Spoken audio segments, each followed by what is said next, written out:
To add a device to the protection console so that you can then create a protection plan for the machine, go to Devices, Add, find the agent that you want to work with. For example, if you're trying to install multiple devices or load multiple devices into the console, you can put the agent on one machine and then scan Active Directory or the local network for other machines. You have options to do post-discovery actions, such as creating a plan and putting a plan on the machines as you add them to the console. Of course, you'd have to have credentials and then connectivity. In order to do the multi-discovery method, you will have to disable UAC in the registry so that it can push through the agent install without having to be blocked by UAC.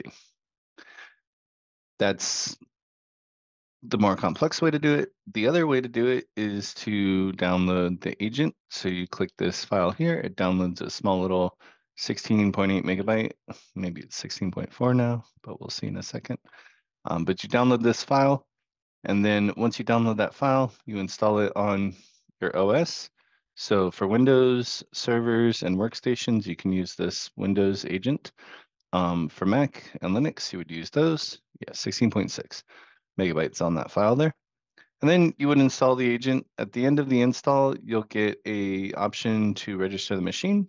You can click register here, enter the registration code and the user account that you're connecting to, and then you can check the code and verify. The other easy way to do this is to generate a registration token, which you can generate for however many days you like in the customer tenant. Select the admin user that you're using to create this, generate your token, use this key at the beginning of the install of the agent under Modify Install Options, Registration Options, to have a pre-generated token that as soon as the agent is done installing, it basically just registers the machine in the console. So you don't have to wait till the end step and then go into the console and enter a code. You already have it. You just put it on all the machines you need in that customer tenant, and now all the machines are deployed that you need.